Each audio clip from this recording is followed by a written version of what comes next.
Good afternoon, good evening, and good morning for those of you who are in my time zone. My name is Ryan Williams, and thank you for joining us for this new product presentation with Lumascape on these two new exciting products. They are called the Rise RS8 and the Nook 4.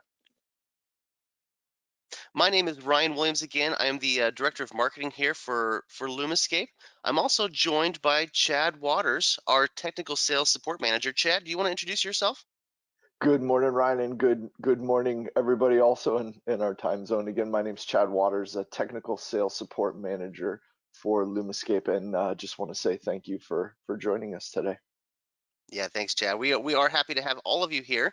A few housekeeping items before we do get started. Number one, if you have questions throughout the presentation, there is a questions bar on the toolbar on the right where you can type in your questions and Chad will help us monitor those questions. Also, we do have a handful of handouts, a spec sheet for each product, as well as these slides in PDF form. If at the end you're like, boy, I wish I had those slides, so you have those available to you as well.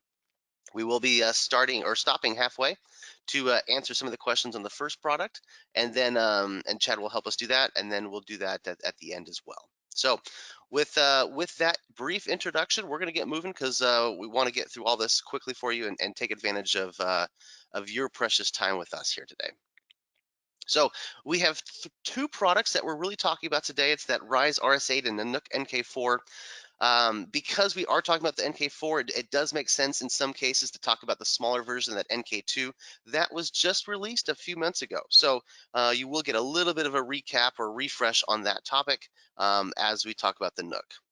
So, a quick summary about the Rise RS8 bollard. So, if you remember anything, these are the four things I'd like you to remember. Number one, we do have various orientations. The spacing is really anywhere from 10 to 20-foot spacing, depending if you're doing a linear or staggered installation. That's 3 meters to 6 meters for those of you outside of North America.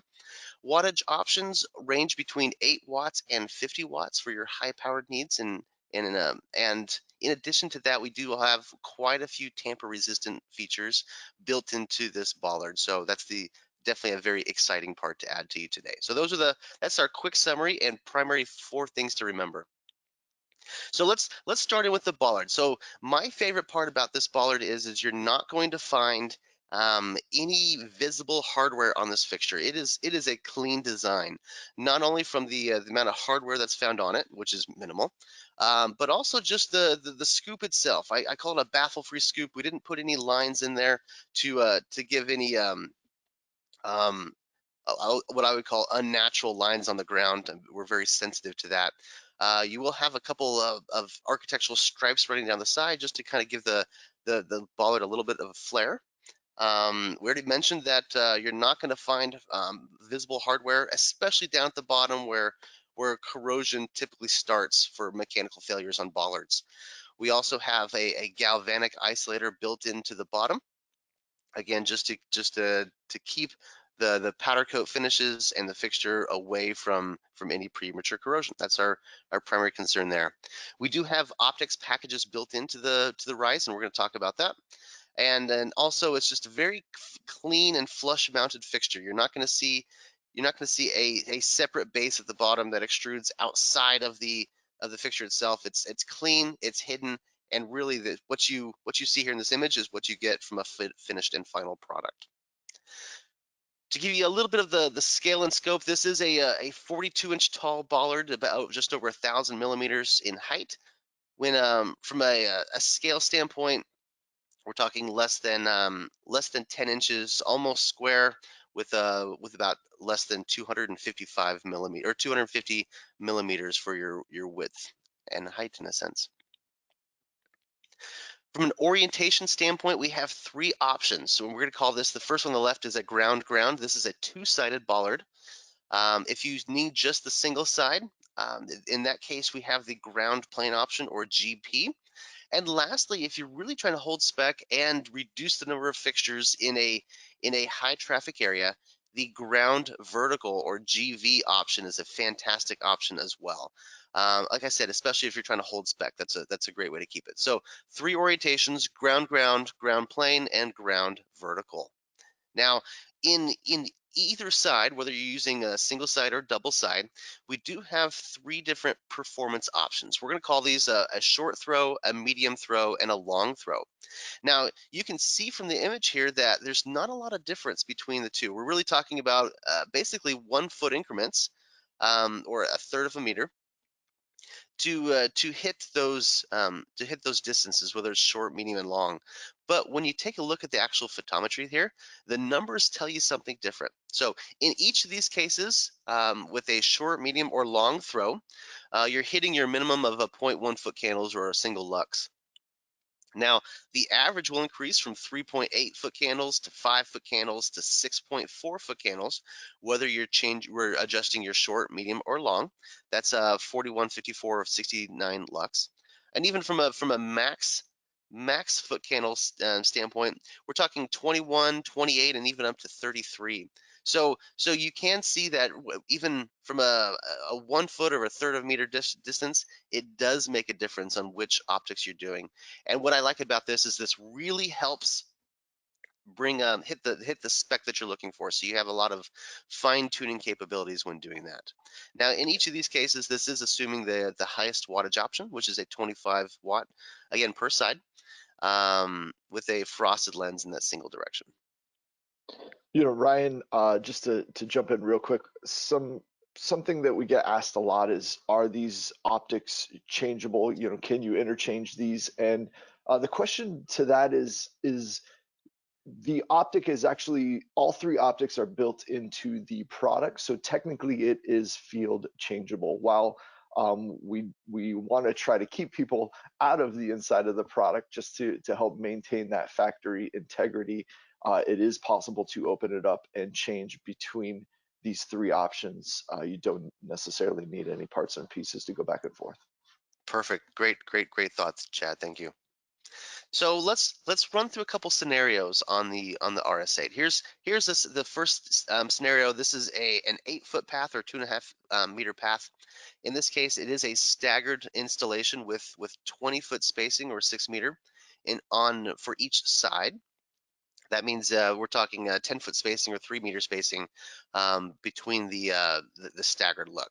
So in this case, we're hitting a minimum of 0.6 foot candles. That's 6 lux. An average of 8.5 foot candles. So this is definitely for a commercial type space where you have some high traffic areas. But here's my favorite part. The average to min is 14.2. So hitting that mid to low teens marker is a great let's say just a great look and feel for the photometrics here.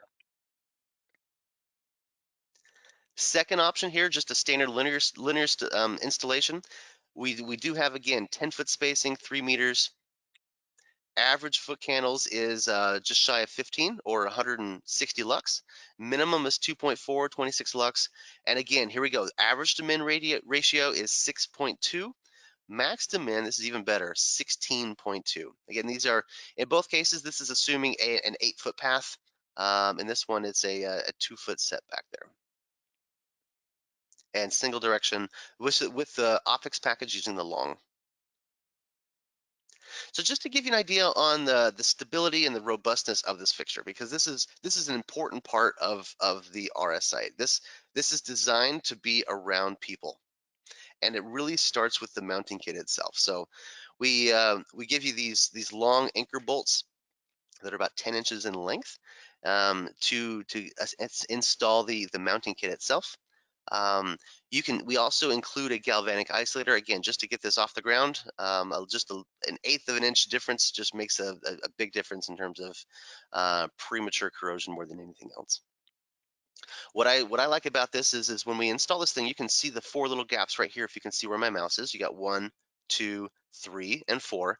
And from that case, it really has a lot of mechanical engagement when we align the bollard over the mounting kit and then turn and twist and lock just to get it right in the right place. Now we do help you out with a little indicator here in the front just to tell you which direction you're facing to get it to bottom out. But again, there's just a lot of mechanical engagement just to keep this thing strong and steady. To show you kind of like the whole picture here, here's what the bollard looks like when it's installed on that mounting kit. I mentioned earlier that you don't find a lot of visible hardware, and by a lot, I mean not any, because a typical and a classic failure point, whether it's corrosion, whether it's just mechanical failure, is because bollards typically put a set screw right down here at the bottom. And what that does is that if anything comes loose right there, you've got threads right at the base that can cause premature corrosion for your fixture or peeling of the paint itself. It also has a basically a single point of contact here. And what we've done differently with the RS8, we actually give you a very long threaded rod that goes down from the top down to once this fixture is rotated and locked in place, then we use that top down threaded rod to secure it in place. Again, from the top. That means no typical failure points down here. That means no set screws down here as well. Again, that just gives you a significant amount of mechanical engagement with that extra base. And what happens really is we're going to pop off this top by just rotating it counterclockwise. Put the set screw, the long threaded rod in, and then once we put it back in there, we have a little tiny set screw that just goes right here in the open of the aperture here. So again, just a twist on cover here that'll pop in place, and again, that set screw right there is inside the aperture. Chad, did you want to add anything on that installation piece there? You know I do. This is There definitely you go. my favorite part of the bollard. And one of the things that we did when we developed this product was set it up next to a bollard from another popular manufacturer in the market, and we hooked a chain to both of them, and we pulled and measured the amount of force. And you talk about that typical set screw installation, and I think you have that number in front of you. I want to say, what was it, 300 pounds of force on the other bollard. That set screw and that mechanical engagement let go, and that thing was on its side on the ground, detached, and became a large baseball bat for the neighborhood kids. um, our our product, I think we put 400 pounds of That's force right.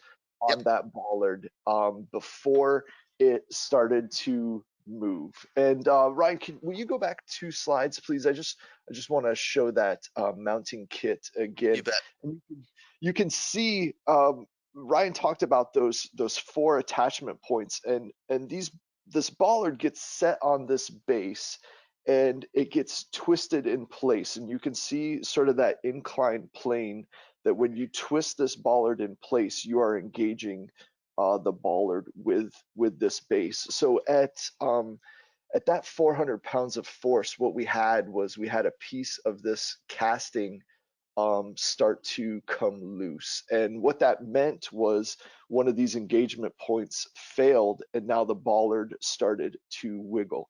It was still attached, it was still secured. It just became one of those bollards that you see typically after they're first installed, which Hmm. tends to wiggle. So, a big shout out to our engineering team for doing an excellent job. I believe we have a patent on this technology, and it really stands out well. Once you twist that in place, you lock down that threaded rod, which engages with this base. You can no longer untwist that bollard, and this thing is not going anywhere. The twist on top, unless you have those installation instructions, you have no idea how to get this thing off the base, which was certainly our goal. Now, Chad, is that a technical term? 400 pounds to wiggle? Yes, Yeah. Okay. yes, that was just yes, absolutely. All right. And so again, this is the cool part of the hidden nature of this concept. Once this thing is that little set screw, that hidden set screw is removed, pop off the top, and then you have access to not only the threaded rod, but you have access to all the LED module drivers, as well as being able to field adjust those optics packages. A few just technical specs while we've got you here. The LEDs are Ziccato. Color temperature options range from 27 up to 4,000. That's 27, 3,000, 35, and 4. CRI is great at that low 80s at 82. Your total lumens per side is going to range between 320 and 1500. And again, input power per side is going to range between 8 watts and 25. Efficacy is great, maxing out at 62 lumens per watt. And your input voltage is really depending on the location that you're installing it, whether it's just standard 120, universal voltage at 110 to 277, and then line voltage for our international folks at 220 to 240. So the fact that we brought up Zaccato is an important part for Lumascape, because that means we really have 4 different what we call LED series. Because when you're specifying a Lumascape product, we do want to make sure that you are making sure that you're using the same LEDs across the board, and we're not mixing anything up for you. And so this LED series that uses Zaccato, we're going to call that the Principal series, and that is a little bit different than our Essential series, which uses Cree, Designer, or Standard, which is using Luma LEDs. Benefits of using Zaccato they really stress their capabilities in terms of color, temperature, and consistency, and really their patented remote phosphor design. From an option standpoint, this is Lumascape, and we're going to give you everything that you need in order to get the right spec. So we mentioned input watts ranging between 8 and 50, depending on if you're using a single side or double sided option. We talked about the single side, we call it ground plane, ground, and ground vertical for multiple sides, or up down. Already mentioned the color temperatures, 27 up to 4000. We do also give you an option for clear versus frosted lenses, depending on if you want to just smooth out some lines or dilute the light intensity just a little bit.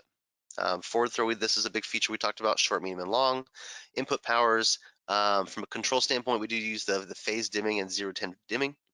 And then lastly, the standard Lumascape finishes with that custom RAL concept there available to you.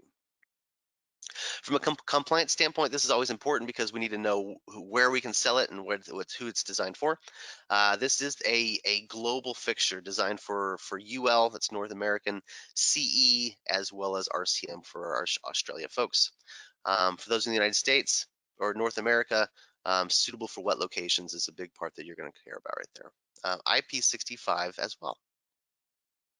So Chad, that really finalizes our chat here on the Rise RS8 Bollard. Do you have any questions that people have brought up here? Nobody has submitted any questions, which tells me this is clearly a very comprehensive presentation. So nice work, Ryan. But there were a couple things that we may have glossed over that I just want to bring up real quick. The mounting kit. The mounting kit is a separate component. So when you are ordering this product, you will have to order the luminaire itself. You will have to order the mounting kit. The mounting kit we stock at our facility in Southern California. So, if you have an installation and you need to get started on this right away, you can at least get the mounting kit in while your made-to-order bollard is being manufactured. And we try to do a lot, if you're familiar with the website configurator at lumascape.com, we try to do a lot to make sure you do not forget the mounting kit. Not to mention we have some internal checks and reviews when an order comes in and just say, hey, are you sure you want this luminaire without a mounting kit? So just something to keep in mind. Also, every once in a while we get asked about the height of the bollard. Standard height is 42 inches, and I know our manufacturing team is not going to be happy that I divulge this information, but it is possible to change the height. It's not an adjustable element that we offer up in terms of the specification. But if you had a job out there, it is a modification. There are cost implications associated with it, but it's possible. We'll say that we're going to try to keep it to the 42 inches. But if you have somebody saying I absolutely have to have 40 inches, 45, whatever the case may be, that is something we can talk about, and of course reach out to your regional sales manager and begin that dialogue. And yeah, that's all we have for now. So I say we move on, and maybe we'll get a couple more at the end of the Nook presentation. All right, that sounds great. Let's do it. So that now we're moving on to the Nook NK2 and the 4. And really, I'm going to start with this slide here because in reality, the NK4 and the Rise RS8 go together because they use most of the same components on the inside. So the guts are mostly the same. In this case, you will find that we do have, again, we've already launched the NK2 earlier this year, and this is the larger version for that. Key things to keep in mind are performance, spacing, and height. These are fantastic options that and important requirements for any step lighting configuration here. From a dimension standpoint, we are talking about 10 inches almost square, I'm going to say, showing about that 250 millimeter um, measurement or metric. Again, this is almost double the size of the NK2, so you'll find that you'll find less options with NK2 because it is smaller. There's less room for additional features or options. The NK4 is a little bit bigger, but again, gives you more options in a number of different features, and we are definitely going to get into that. So when we talk about the NK4 or the NK2, most of these apply to both. You'll find that flush mounted look. I'm going to call it flush mounted because the exposed thickness on the faceplate is really only an eighth of an inch or 3 millimeters. And in doing that, I'm going to call that's so slim that we might as well just call it flush mount.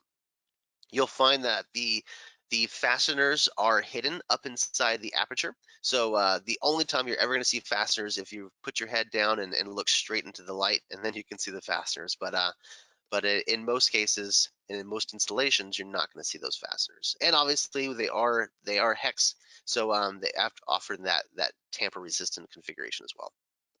You will find again that baffle-free scoop. I don't like those lines that are often created. You will find the optics packages that we just talked about in the RS8, also in the NK4. Again, not the smaller NK2, only the 4, the larger version. Again, more room, more features.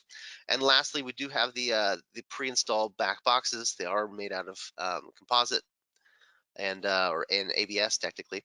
And again, they can be they are pre-installed and they are shipped ahead of time for your convenience. The NK4 does have two faceplate options. We have the more popular version on the right, the square.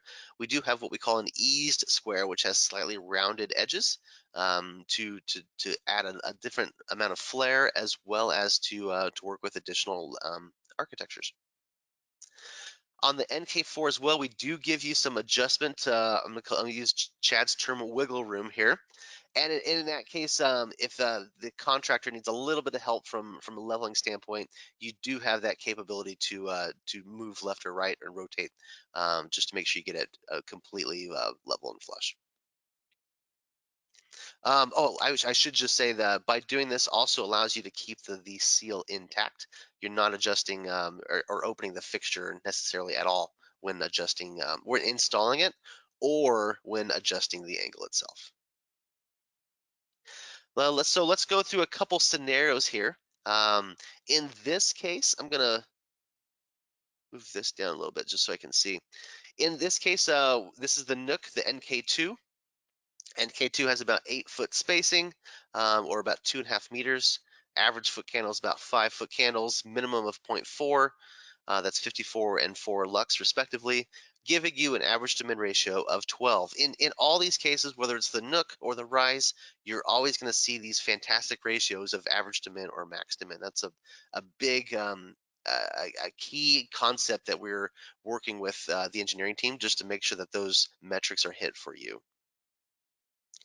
If we also want to move again, so NK2 again, if my goal here is to maximize luminance, I'm going to shrink the spacing down to 6 feet or just less than 2 meters, and then I'm going to hit an average foot candle of 10 and a half or 114, minimum of 1.2 foot candles or 13 lux, and here's my favorite, an average to min of 9.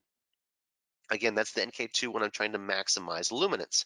If I have a wider path in this case for I'm going to use the NK4. My spacing can go wider. Now my spacing is up to 10 foot or 3 meters. My minimum is 0.5. My average is 3.5. That's about 5 and 40 lux respectively. And again, that average to min, 7.9. I have a wider spacing, I have a wider path, and in both cases, that's what the Nook is designed for. Jumping into some technical specifications here, I do have both side by side. If I'm looking for just a flat 600 lumen option, the NK2 is your goal there. If you need some flexibility here, the NK4 is what you're going for. Anywhere from 400 to 1750 total delivered lumens. Efficacy even gets a little bit better on the NK4 here, up to an 81 lumens per watt. CRI is again that 82 because it uses that Staccato module. And this is for our North American friends. This has a Type 2 IES classification. So now this brings us back to this slide here on LED series. Remember, the NK4 and the RS8 use the principal series. They're using those Staccato modules. The NK2, a little bit smaller, does jump back into the designer series using those lumen LEDs that you'll see on our other popular and architectural fixtures. So just keep in mind when you're trying to pair things together, it's always best to keep the series options together as well. From a compliance standpoint, you do want to make sure you know this. The NK2 is really primarily a North American fixture, whereas NK4, again, larger fixture, more features. You can this is available for a global fixture, whether it's got UL, CE, or RCM compliance. The NK4 has IP65, whereas the NK2 is a little bit more updated, and it's got the 66, 67 that you'll see around Lumascape typically. Mounting kits again are sold separately and shipped ahead of time for your convenience. We do have those part numbers here. We do offer a number of different features just to make it easy for the installer with various knockouts of North American or international sizes, and just to make it generally easy for you and our contractors. From a configuration standpoint, you'll find again smaller fixture, less options. You've got a 4 watt and 8 watt configuration for the NK2, 3000 and 4000 K color temperatures, just the frosted lens, just the square option, just the medium throw package with a variety of input powers and dimming controls, whether it's phase or 010V. Now, if I want to compare that to the NK4, here I'm going to see more optics packages. I got the 4, 8, 15, and 25. I'm going to see a 27, 3000, 35, and 4000 color temperatures. Lens options are frosted and clear. Styles for that faceplate are that square or E-square. Remember, here's our optics packages at the short, medium, and long, and a variety of different input powers and dimming controls, whether it's phase or 010V. So in reality, when we talk about these different options, really what you care about most for your NK4 and step lighting needs are the performance is there. We're hitting the specs. We have options for you to hit the specs that you need. Spacing, a variety of different options, whether it's short, and I think we showed upwards of or downwards of 6 foot spacing or 2 meters, upwards to almost doubling that. Various height configurations to allow you to be cognizant of the architecture itself, as well as just a big focus on these step lights is just the blend itself for those average to min ratios. So with that, Chad, I think that really brings us to the end here. Do we have any final questions, or any people think of anything from the Rise, or even from most recently the NK4 or 2 if they'd like? You know, one of the things that I thought about during this presentation with the Nook, and again, just a shout out to our engineering team and their foresight. Both the NK2 and the NK4 products can be inverted. So while the primary application for these is to mount them low and light the ground surface, you can mount these high. Again, typically above eye level just to minimize glare, but you can mount these high, invert them, and light a surface above, and that's really where that ground vertical orientation of the Rise comes into play as well. You can invert the optics on one side of the Rise and do a little vertical illumination. So sometimes asked as a question, but certainly something that we want to make sure our customers do know. Perfect, Chad. So with that, just a few housekeeping reminders. We do have the data sheets available to you here in the handout list, as well as the slides if you'd like to take advantage of that. All these products are already on the website, and not only do we have them on the website, we have them on YouTube with videos that kind of review just what we talked about today. We also have a variety of different tools for you, whether it's IES files, the DXF files, installation sheets, the whole bit. The last thing I'd like to just that most people tend to ask is when can we get these products? When are they shipping? And you'll get an email when they're ready to ship, which is just going to be in about a couple weeks. So in a couple weeks, you'll see another email coming from us on this topic. It'll include a recorded link of this session that we have here today, as well as all those deliverables and tools that I just mentioned. So with that, Chad, thank you for your time. Appreciate your help as always. Of course. And for those of you who are with us today, again, enjoy your day, enjoy your week, stay safe, and we'll chat with you next time. Thanks, Thanks again, everybody. everybody.